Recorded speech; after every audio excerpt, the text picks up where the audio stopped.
성소가 있고 하늘에도 성소가 있다. 그래서 오늘은 주로 땅에 있는 성소에 대해서 말씀을 전하고요. 다음에는 이제 하늘에 있는 성소에 대해서 이렇게 말씀을 전하는 순서가 될 것 같습니다. 히브리서를 작성한 이 기자가 유대인들을 향한 편지잖아요. 유대인들을 향한 깨우침을 위해서 이제 히브리서를 썼는데, 이 유대인들에게 그 유대인들이 그렇게 중요시 여겼던 것들이 있죠, 많이. 근데 그런 것들을 예수님과의 연장선상에서 봐야 된다. 지금 이거 강조하고 있는 거잖아요.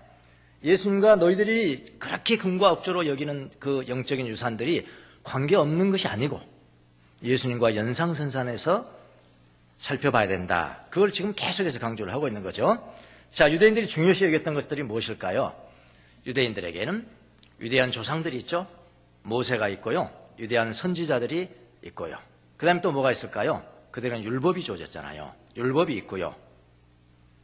그 다음에 오늘 특별히 다루는 성막, 성소, 성막, 성소, 성전, 이런 것들은 정말 유대인들이 가지고 있는 아주 금과 억조 같은 귀중한 영적인 유산들이죠. 하나님이 주신 유산이니까요. 자, 근데 예수님 당시, 예수님 오셔서 그 당시에 유대인들이 큰 위기에 빠진 겁니다. 누구 때문에 위기에 빠졌을까요? 사실은 예수님 때문입니다. 물론 그 이전에 뭐 로마의 지배하에 있었지만, 그것도요, 지배 아래 있으면 또 10년, 20년 지나면 또 익숙해져 버리더라고요. 예, 유대인들이 거의 뭐 익숙해졌습니다. 로마의 지배하에 있었던 것은요. 로마가 지배할 때 어떻게 살아남아야 된다는 것도 알고 있었고요. 그래 익숙해진 겁니다.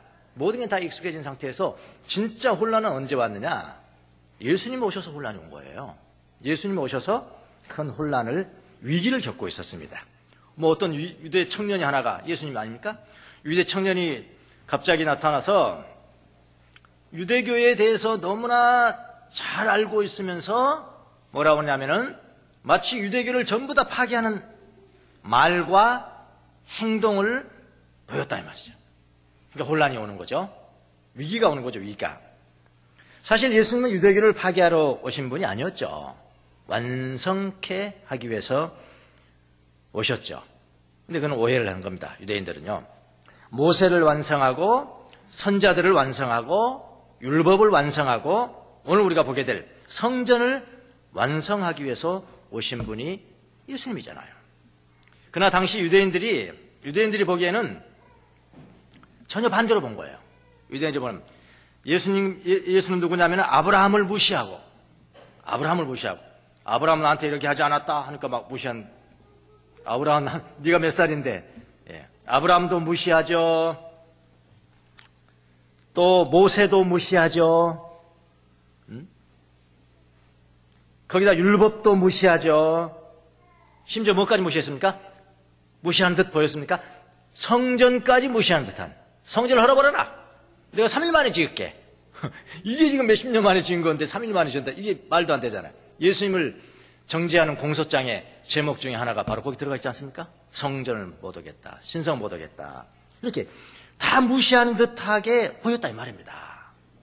여러분, 근데요, 가만히 보면 원래 익숙한 것에 익숙해져 있는데 새로운 것이 왔어. 새로운 것은 완성된 것이지만 새로운 것이 오면은 여러분 혼란스러운 겁니다. 혼란스러운 거예요.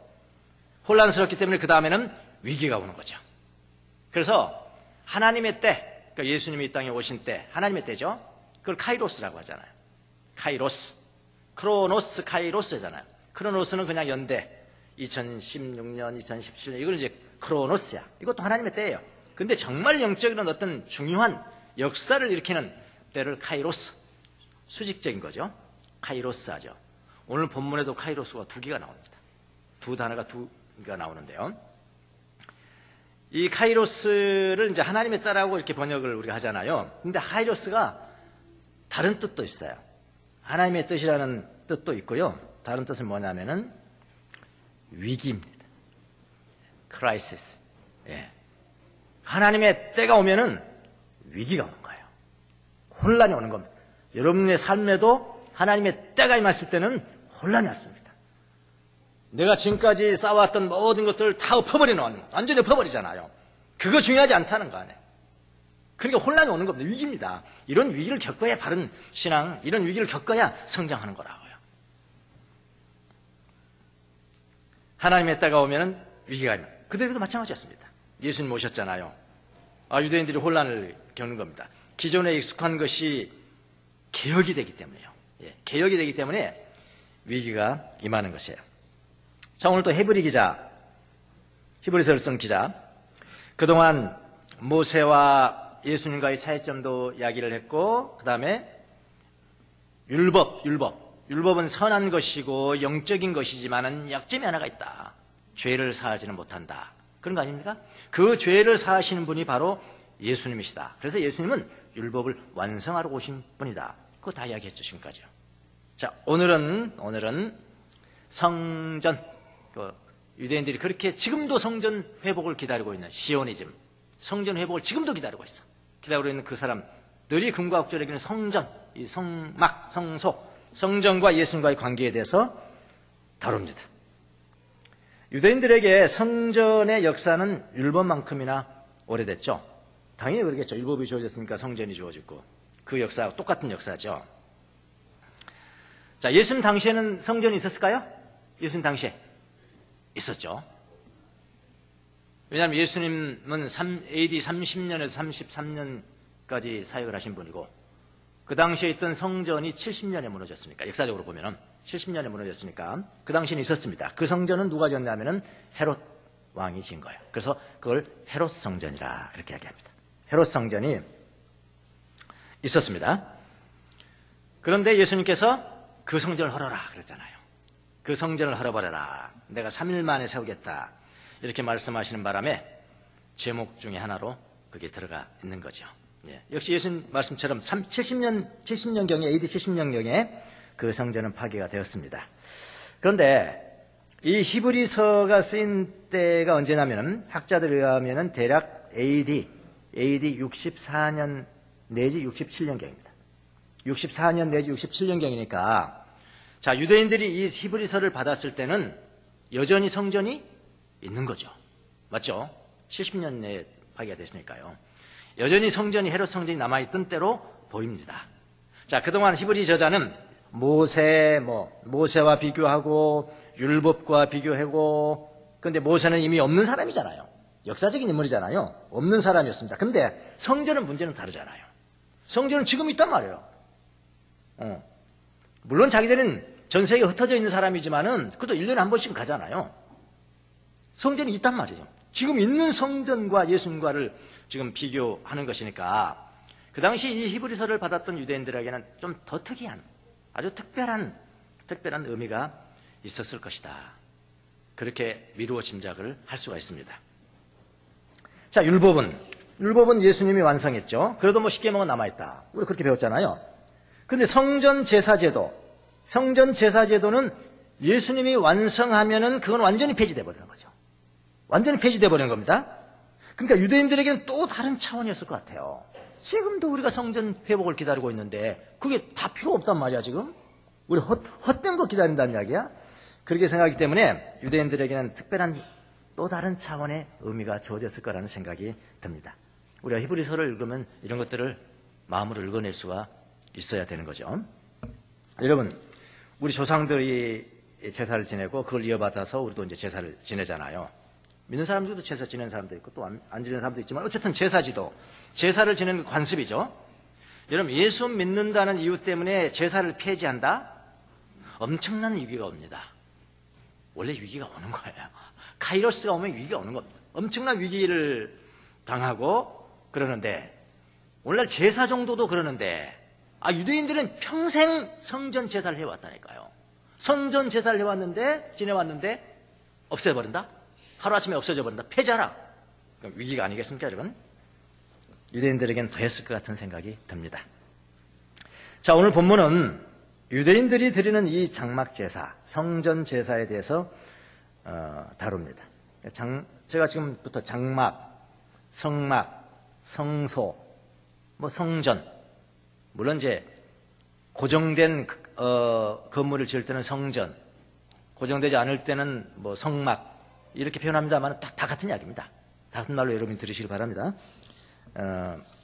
그 성소에 대해서 다루는데요. 오늘은 이 유대인들을 조금 이해하기 위해서는 이 성전의 역사를 조금 알 필요가 있어요.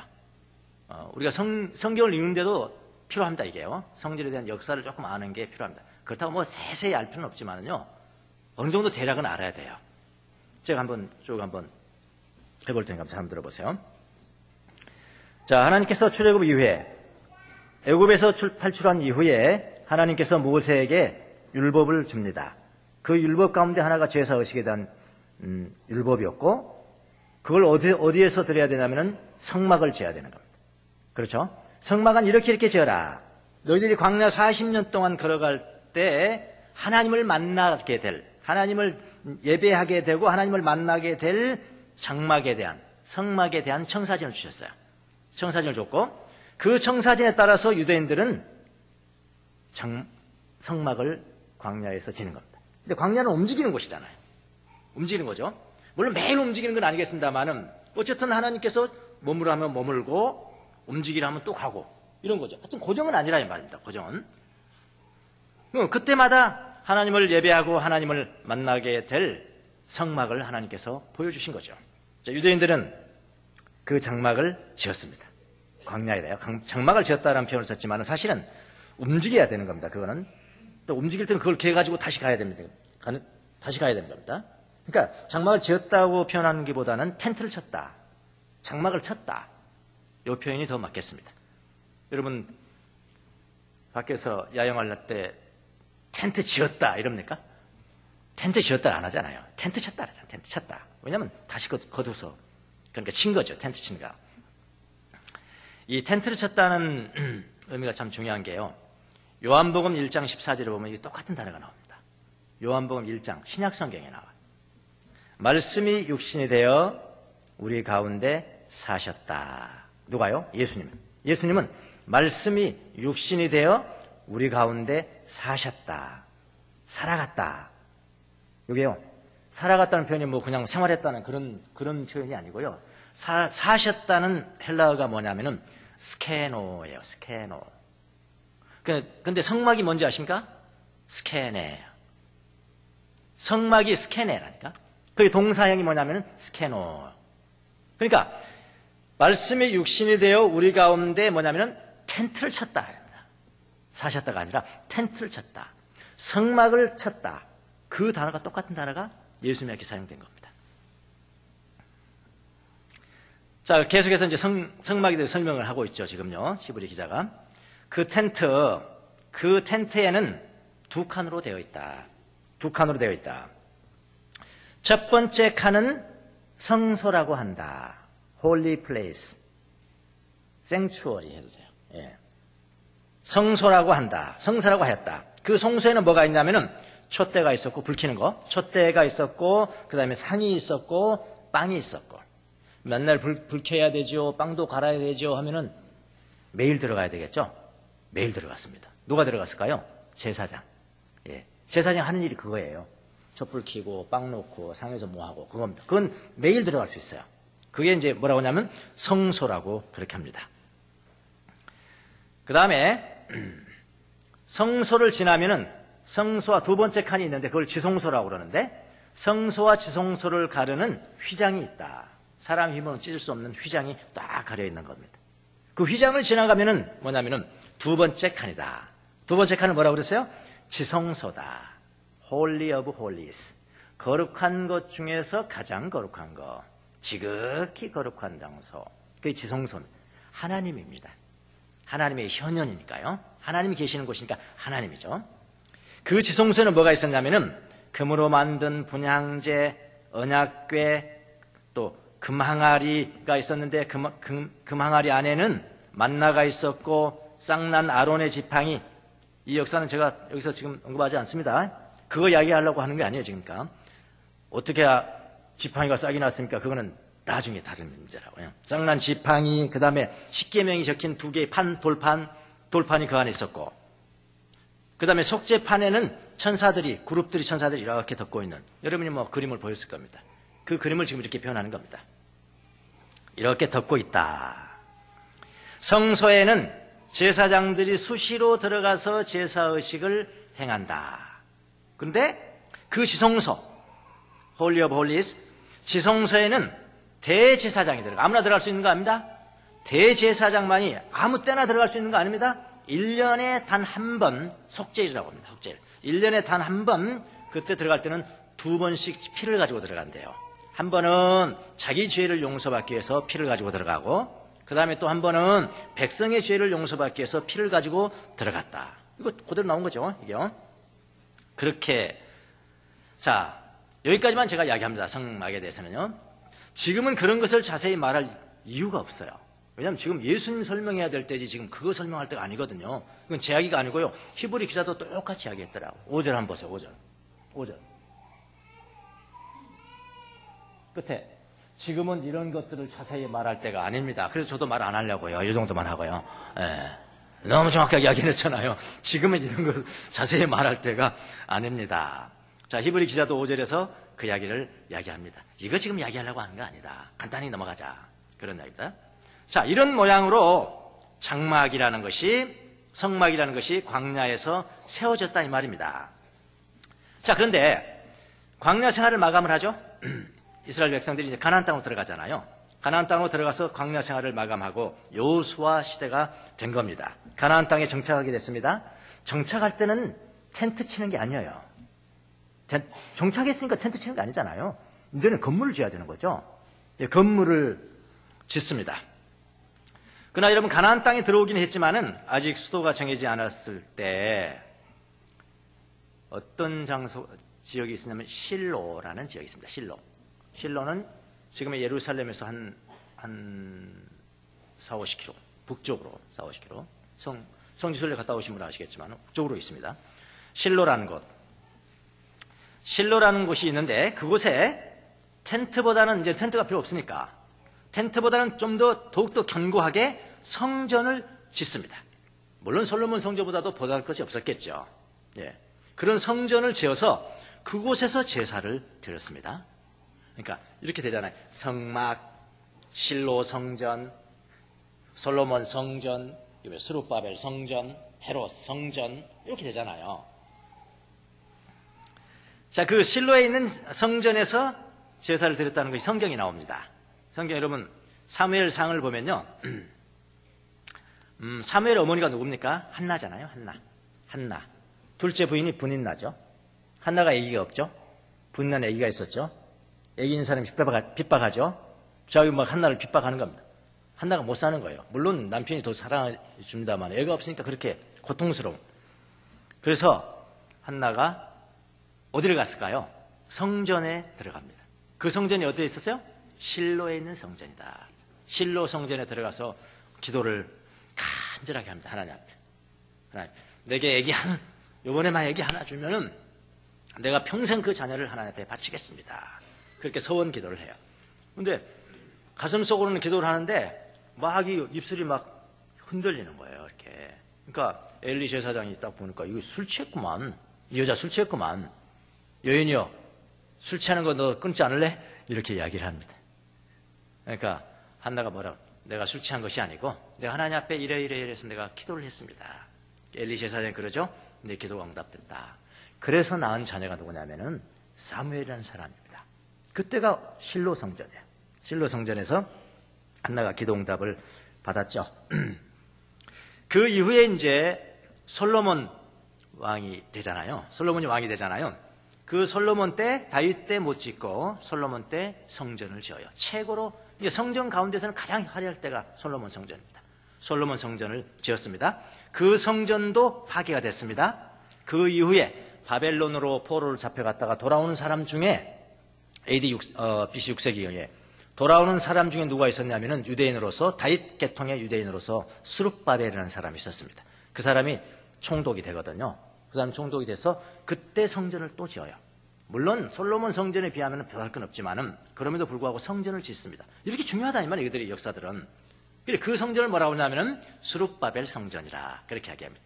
그 스룹바벨 성전도 파괴됩니다. 그리고 예수님 당시에 헤롯이 유대인들의 환심을 얻기 위해서 성전을 하나 짓는데 그게 바로 헤롯 성전입니다. 그러니까 예수님 당시에는 무슨 성전이 있었어요? 헤롯 성전이 있었어요. 이 헤롯 성전도 AD 70년경에 파괴가 됩니다. 거의 전부 다 파괴되고 벽이 조금 남아요. 벽이 조금 남아있는데 그 일부 벽만 남은 것이 오늘날 뭘로 쓰입니까? 통곡의 벽이라 그렇게 이야기합니다. 정말 경건한 유대인들은 통곡의 벽에서만 기도를 합니다. 무슨 기도를 할까요? 성전 지어지게 해주세요. 성전 지어지게 해주세요. 성전터가 지금은 이제 이슬람 성전이 있잖아요. 거기에 성전터가 지어질 날을 위해서 기도를 하는 겁니다. 거기 올라가지도 못해요. 왜냐하면 잘못했다가 성전이 헐어져 버렸기 때문에 어디가 지성소인지를 모르잖아요. 괜히 잘못했다가 옛날에 지성소를 내가 밟아버렸다. 이거 불경한 거거든요. 그러니까 거기 올라가지도 못하고 밖에서 벽에서만 기도한다고 합니다. 정말 경건한 사람들이 그렇다 이 말입니다. 성전이 세워지게, 이것이 허물어지고 새로운 성전이 세워질 수 있도록, 그게 시온이즘 아닙니까? 회복이죠, 회복. 성전의 회복. 지금도 그렇게 기도하고 있다. 얼마나 성전이 중요했길래 그렇게 하겠습니까? 일부 벽만 남아있지만 지금도 거기서 기도를 하고 있습니다. 물론 성전이 지어졌을 때도, 지금 성전의 역사를 쭉 말씀드렸습니다만, 성전이 지어졌을 때도 모든 흩어진 유대인들이 다 성전에 모여서 예배드리는 건 아닙니다. 예배드리는 게 아니고요. 만약 예루살렘에 성전이 있다, 서울에 성전이 있다 합시다. 서울에 성전이 있어요. 성전은 하나뿐인 거니까. 성전이 있는데 부산에서 산다. 그럼 어떻게 매주 옵니까? 예배드리러. 그렇잖아요. 그럴 수 없잖아요. 그래서 이 성전에 가는 것은 1년에 한 번 정도만 가고, 1년에 한 번 정도만 가고, 그 다음에 보통 때는 그 지역에서 뭘 짓냐면 회당을 짓습니다. 그걸 시나고그라 그렇게 해요. 시나고그. 모이는 곳이다.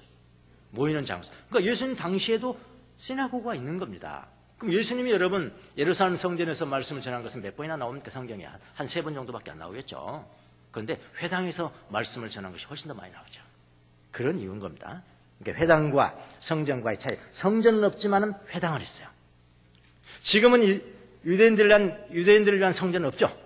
없습니다. 그런데 전 세계에 뭐가 있습니까? 회당이 있는 거죠. 회당. 시나고그.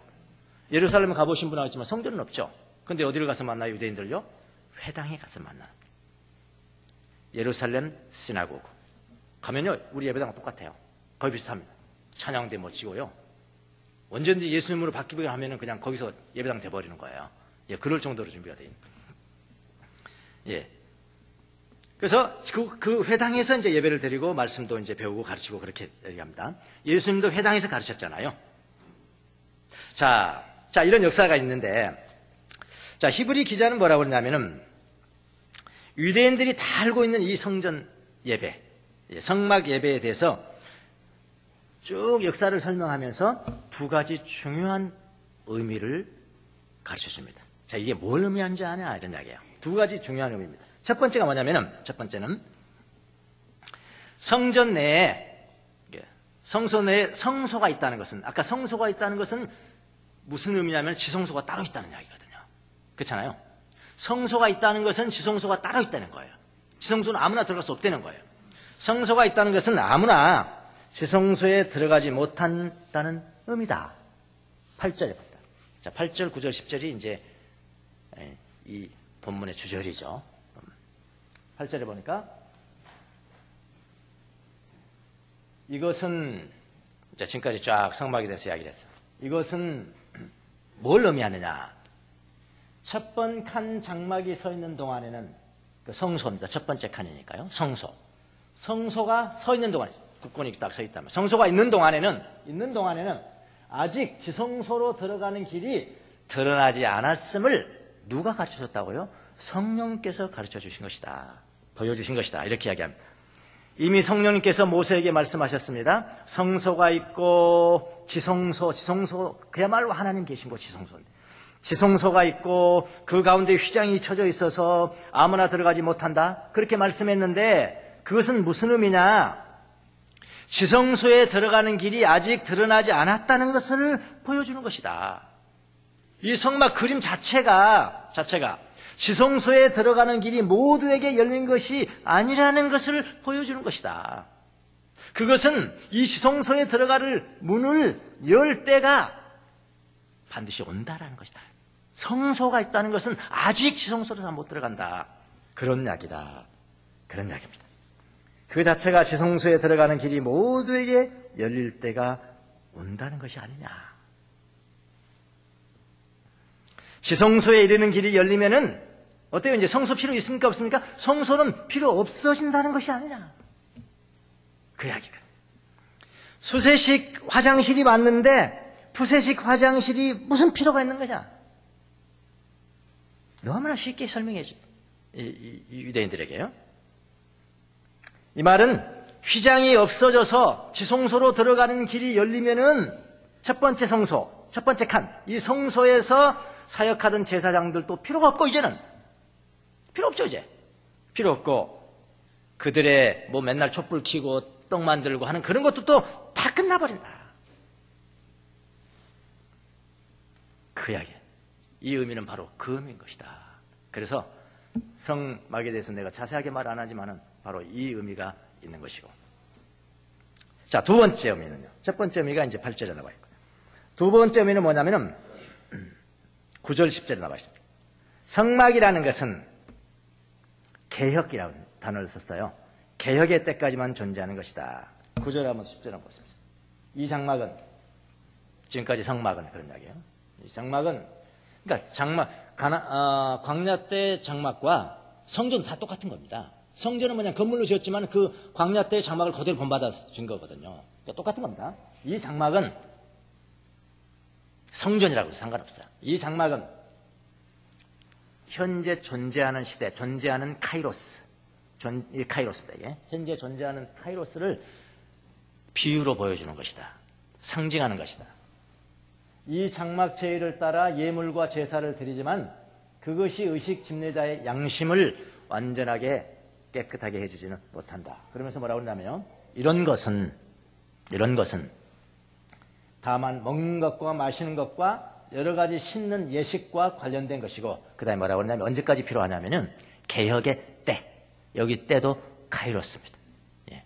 개혁의 때까지 육체를 위하여 몸을 위해서 부과된 규칙들을 뿐이다. 그렇게 하겠네요.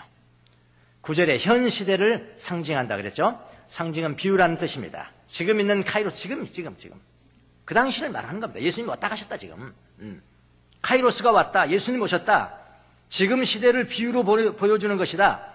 인간과 하나님의 현존 사이에 휘장이 있었다. 그러니까 성소와 지성소 사이에 있듯이 하나님과 인간 사이에 휘장이 있었다. 그런데 그 지성소에 이르는 길이 아직 없었다. 하나님께 직접 가는 길이 없었다. 그것을 보여주고 있는 것이다. 그러나 개혁의 때 카이로스입니다. 이도 개혁의 때가 오면은 그 휘장이 필요가 없어진다. 이해가 되십니까? 그래서 개혁의 때까지만 성소는 있는 것이다. 그런 이야기입니다. 개혁이라는 단어 여러분 좋아하시잖아요. 요즘 뭐 여당도 개혁, 야당도 개혁, 서로 그냥 개혁이라는 단어를 쓰니까요. 개혁이 개혁. 디오르소시스. 디오르가 뭘까요? 크리스찬 디오르 아시잖아요. 그게 디오르입니다. 디오르. 예, 디오르소스. 이거는요, 새로운 질서입니다. 디오르. 이 개혁이라는 것은 새로운 질서, 그 다음에 보정. 뭔가 한 가지가 부족해. 한 가지가 부족하니까 보정하고, 완성. 그런 뜻입니다.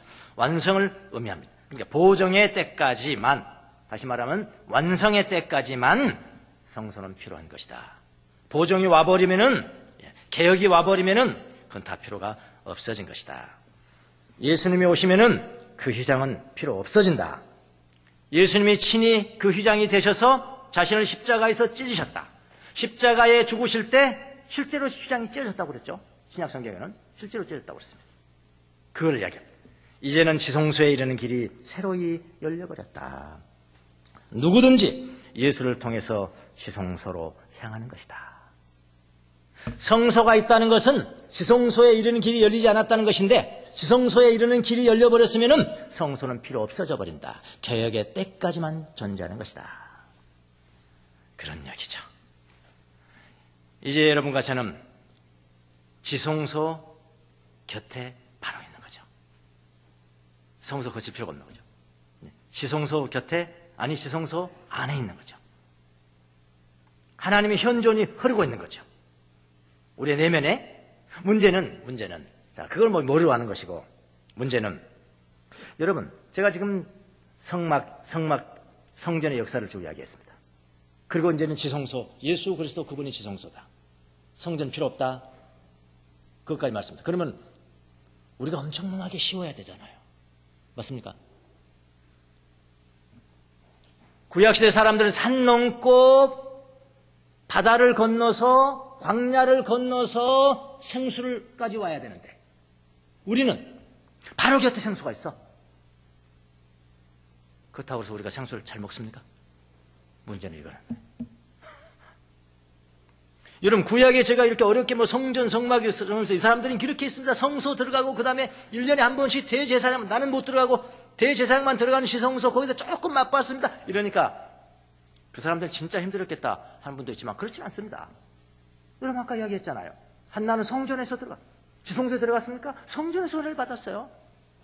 이사야 선지자는 어떻습니까? 성전에서 은혜를 받았지 않습니까? 그런 사람들이 있어요. 근데 우리는 더 쉬워야 되는 거 아닙니까? 지금은 하나님의 현존이 바로 옆에 흐르는데, 아니 내 심령 가운데 흐르는데 우리는 그 현존을, 하나님의 현존을 경험하지 못하고 살아갑니다. 그것이 문제인 겁니다. 그것이 문제인 겁니다. 여러분, 우리는 이제는 따라야 될 엄격한 예식이 필요가 없어요. 양은 어떻게 잡고 피는 어떻게 잡고 그거 다 필요 없습니다. 이제 아무것도 필요 없어요. 이제 믿음으로 그 현존을 만지는 것만 남아있잖아요. 각자 작은 골방으로 들어가서 잠잠하고 침묵하면서 잠잠한 채로 마음을 열고 많은 말을 삼가고 좀 여러분 안에 계시는 주님을, 예수님을 만지기만 하면 되는 것인데, 만지기만 하면 되는 것인데 그것이 그렇게 어려워. 그렇게 쉽게 되는 것이 아니죠. 왜 그렇겠어요? 장애물이 있기 때문에 그런 거라. 우리는 장애물만 치우면 되는 것인데, 장애물만. 그러니까 우리 요즘 훈련한 게 다 그거잖아요. 장애물을 치워야 그걸 만질 수가 있는데, 오직 그 지성소를 인정하고 지성소를 믿음으로 바라보고 지성소가 나를 주관하더라도 가장 최고의 권위를 인정해야 되는데 우리는 그렇게 않죠. 그냥 믿는다는 것 뿐이죠. 그냥 예수 믿는다는 것 뿐이고 우리의 마음속에는 뭐가 있습니까? 온통 부동산. 온통 내 집입니다. 내 집. 하나님 내 집 주세요. 내 집 주세요. 하나님 부동산 주세요. 부동산 주세요. 그거 아닙니까? 탐욕 아닙니까? 또 뭐가 있습니까? 내가 하고 싶은 대로 할게요. 이거잖아요. 하나님 뜻 말고요. 내가 하고 싶은 대로 할게요. 나를 좀 도와주세요. 내가 하고 싶은 거 할게요. 명예욕과 허영과 교만합니까? 세 번째는 우리의 마음속에 뭐가 있습니까? 내가 중심되고 싶어요. 나를 다른 사람들이 다 쳐다봤으면 좋겠습니다. 내가 중심돼. 권세 아닙니까? 이런 것만 차있는 거야. 장애물이. 어떻게 물이 흐르겠냐고요. 어떻게 하나님의 현존의 물이 흐르겠냐고요. 우리가 요즘 훈련하는 게 바로 그런 장애물들을 하나씩 살펴보고 제거하는 작업을 하고 있는 겁니다. 내 힘으로는 안 되지만 하나님이 도와주시면 그걸 제거할 수 있다. 자, 여러분, 어떻게 그 지성소에 우리가 접근할 수 있으신가요? 이제는 예전같이 그렇게 복잡한 제사드리는 복잡한 그런 것도 없고 아무것도 없잖아요. 이미 다 열렸잖아요. 성소 필요 없잖아요. 지성소로 바로 들어가는 길이 열렸는데 그분을 어떻게 우리가 만질 것인가? 그러면 이제 다음 주에 계속 되겠죠. 그런데 그리스도는 이렇게 가겠죠. 아마 그럴 겁니다. 9장 10절까지 우리 했죠. 9장 10절. 그런데 그리스도께서는 이렇게 나갑니다. 그리스도께서 다음 주에 보도록 하겠습니다. 기도하겠습니다.